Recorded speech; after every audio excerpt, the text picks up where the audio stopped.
నమస్తే. నమ్మలేకపోయాను. కాసేపు ఆశ్చర్యానికి కూడా గురయ్యాను. అల్లు అర్జున్ని అరెస్ట్ చేశారని ఎవరో వచ్చి నా మిత్రుడు చెప్పాడు. అది వాస్తవమైనది, సరిగా చూసుకోమన్నాను. తర్వాత టీవీలు ఆన్ చేస్తే అన్ని టీవీల్లోనూ అల్లు అర్జున్ అరెస్ట్, ఆయన ఉస్మానియా ఆసుపత్రికి తరలింపు, కాసేపట్లో నాంపల్లి కోర్టులో హాజరు, రిమాండ్కు వెళ్లే విధంగా కేసు పగడ్బందీగా పెట్టినట్టుగా అర్థమవుతా ఉంది. ఏమిటి అన్యాయం నాకు అర్థం కాదా? అల్లు అర్జున్ అంతర్జాతీయ ఖ్యాతిని గడించినటువంటి వ్యక్తి. పుష్ప 1, పుష్ప 2తో తెలుగువారికి గొప్ప పేరు ప్రపంచవ్యాపితంగా తీసుకొచ్చాడనేటువంటి భావనతో అందరు తెలుగు వాళ్ళు ఉన్నారు. జరిగిన తప్పేంటి? సంధ్యా థియేటర్లో ఆ రోజు సినిమా చూడటానికి ఎప్పటిలాగానే, అంటే తన సినిమా రిలీజ్ అయినప్పుడు కుటుంబంతో సంధ్యా థియేటర్కి వెళ్ళే ఆనవాయితీ ఉన్నటువంటి హీరో అల్లు అర్జున్ ఆ రోజు సినిమాకి వెళ్ళాడు. దురదృష్టవశాత్తు తొక్కిసలాట్లో చనిపోయారు. నిజంగా దానికి అల్లు అర్జున్ బాధ్యత వహించాలా? ప్రభుత్వం బాధ్యత వహించాలా? సెక్యూరిటీ కల్పించలేనందుకు ఎవరు బాధ్యత వహించాలి? ఇది ఒక కీలకమైన ప్రశ్న. ఒకసారి వెనక్కి వెళదాం. ఇలాంటి సంఘటనలు ఎన్ని జరిగాయి రాష్ట్రంలో? ఆంధ్రప్రదేశ్లో ఎన్ని జరిగాయి? చంద్రబాబు నాయుడు గారి ఎన్నికలకు ముందు సభలు పెట్టిన చోట తొక్కిసలాట్లో చనిపోయారు. గుంటూరులో సంక్రాంతికి సంబంధించి సంక్రాంతి కానుక అని ఉయ్యూరు శ్రీనివాస్ అనే ఆయన ఒక ట్రస్ట్ పెట్టి అందరికీ చీరలు ఇస్తామని ప్రకటించారు. కొన్ని వేల మంది చీరలు తీసుకోవడానికి వచ్చారు. చంద్రబాబు నాయుడు గారు 2 చీరలు పంచి వెళ్ళిపోయాడు. తర్వాత తొక్కిసలాట్లో 3-4 చనిపోయారు. అలాగే దానిపై నెల్లూరు దగ్గర కూడా ఇలాగే ఒక చోట చనిపోయారు. అక్కడ దాకా ఎందుకు? పుష్కరాల్లో చంద్రబాబు నాయుడు గారు ముఖ్యమంత్రిగా ఉన్నప్పుడు 2015 పుష్కరాల్లో, గోదావరి పుష్కరాల్లో సుమారుగా 29 మంది పైచిలకు చనిపోయారు. ఎవరు దీనికి బాధ్యులు? చంద్రబాబు నాయుడు గారు వహించాలా? లేదు. ఘరానా మొగుడు సినిమా సూపర్ హిట్ అయింది. ఆ శతదినోత్సవానికి అనుకుంటా సాక్షాత్తు చిరంజీవి గారు గుంటూరు వచ్చారు, బ్రహ్మానందరెడ్డి స్టేడియంలో. అప్పుడు తొక్కిసలాట గురై చనిపోయారు. దానికి ఎవరు బాధ్యత వహించాలి? ఇప్పుడైనా ఒక విఐపి కానీ, ఒక ప్రఖ్యాతి చెందినటువంటి వ్యక్తి కానీ వస్తున్నప్పుడు సెక్యూరిటీ కల్పించవలసినటువంటి బాధ్యత ఆ ప్రభుత్వాల మీద ఉంటుంది. అంతే తప్ప అతని మీద ఉండదే. నాకు ఆశ్చర్యం ఇదంతా కూడా. పుష్ప హీరోని ఇవాళ అరెస్ట్ చేసి టీవీలన్నీ అదే వార్తలు.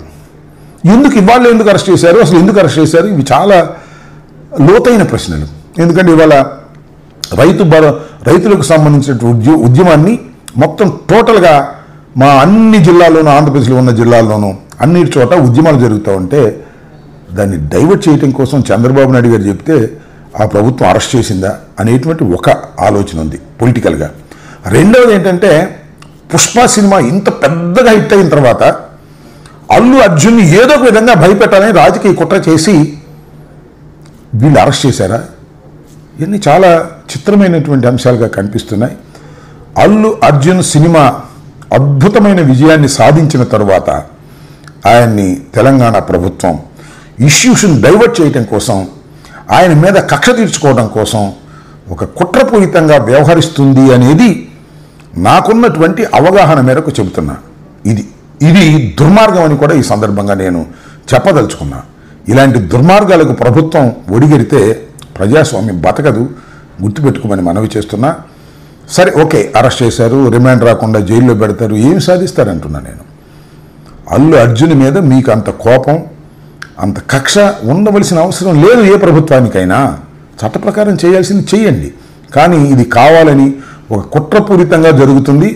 దీని వెనుకాల ఎవరి హస్తాలు ఉన్నాయో సులువుగా అన్నీ బయటకు వస్తాయని కూడా ఈ సందర్భంగా చెబుతూ, అల్లు అర్జున్కి భగవంతుడు ధైర్యాన్ని ఇవ్వాలని, ఖచ్చితంగా ఇలాంటి కుట్రపూరితమైన విషయాలను తట్టుకునేటువంటి శక్తి అతనికి భగవంతుడు ఇవ్వాలని మరొకసారి కోరుకుంటూ, ఇది అన్యాయమని తీవ్రంగా ఖండిస్తున్నాను. ధన్యవాదాలు. Stay aware, stay bold, like, subscribe, and follow at Ambati Rambabu Official for truth and clarity. Okay.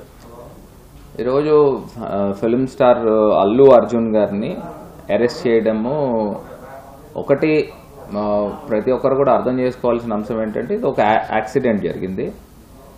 Accident జరిగినప్పుడు ఎవరు పర్పస్ఫుల్గా చేసిన అంశం కాదు. ఇప్పుడు జనరల్గా ఎక్కడైనా సభలు జరిగినా లేకపోతే ఏదైనా మూవీ రిలీజ్ అయినప్పుడు ఫస్ట్ డే రోజున జనరల్గా ప్రతి ఫిలిం స్టార్, చిన్న హీరో అయినావండి పెద్ద హీరో అయినావండి, జనరల్గా ఒక థియేటర్కి వెళ్ళి ఆడియన్స్తో పాటు చూడడం అనేది గత 20 సంవత్సరాల నుంచి కూడా ఒక పరంపరగా వస్తాం. ఇప్పుడు అక్కడ ఒక యాక్సిడెంట్ జరిగింది, తొక్కిసలాట్ జరిగింది. తొక్కిసలాట్లో పాపం నిజంగా అన్ఫార్చునేట్ ఇన్సిడెంట్, ఒక మహిళ చనిపోవడం నిజంగా చాలా బాధాకరం, దురదృష్టకరం.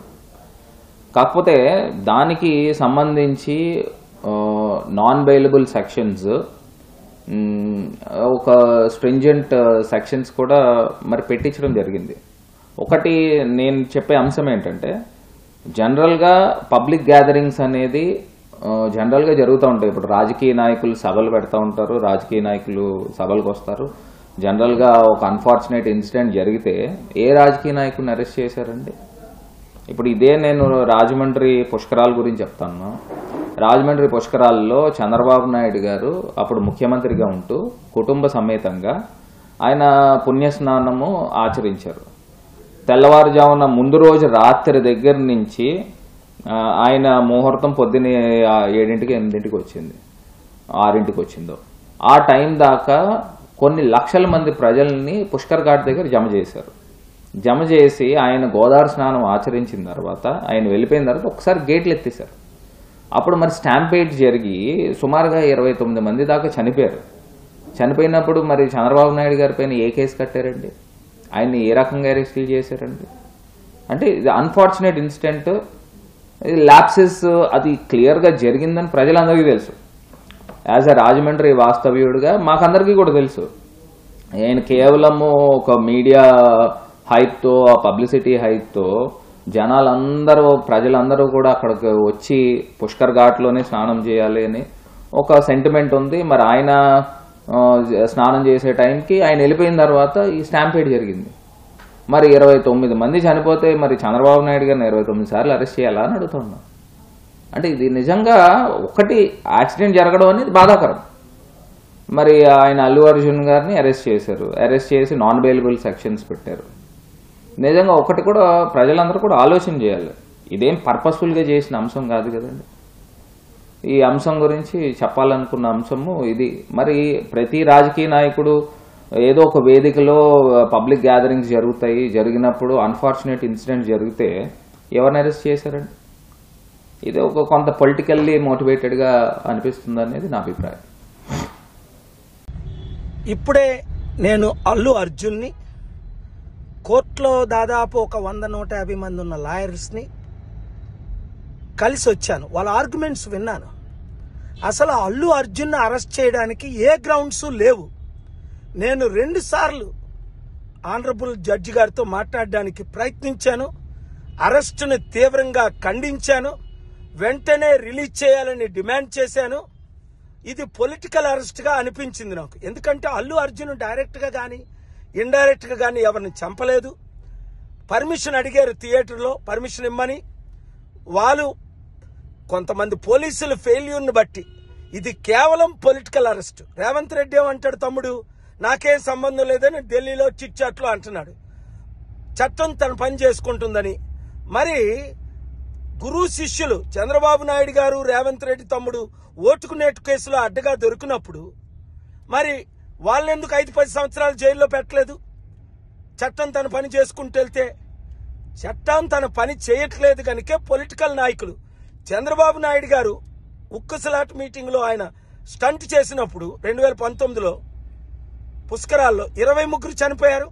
2022 కందుకూరులో 8 మంది చనిపోయారు చంద్రబాబు నాయుడు గారు రాజకీయ మీటింగ్లో. 2023లో మళ్ళీ పర్మిషన్ ఇచ్చి 3 చనిపోయారు. మరి అలాంటిది చంద్రబాబు నాయుడు గారిని అరెస్ట్ చేశారా? రాజకీయ నాయకులకైతే ఒక చట్టం, మన సాధారణ ప్రజలకైతే ఒక చట్టమా? అల్లు అర్జున్ ఇంత సక్సెస్ అయ్యాడని ఇది రాజకీయ కుట్రగా చంద్రబాబు నాయుడు గారే, ఒకవేళ పవన్ కళ్యాణ్ వాళ్ళకి పడ్డం లేదు కనుక ఈయన వైసీపీకి సపోర్ట్ చేశాడని గత ఎలక్షన్లో కాల్ చేసి ఏమైనా పొలిటికల్ చేయించారా? ఈ క్వశ్చన్స్ ఆర్టికల్ 19 ప్రకారం నేను అడుగుతున్నాను. న్యాయం జరిగేటట్టు ప్రార్థించండి. Merry Christmas.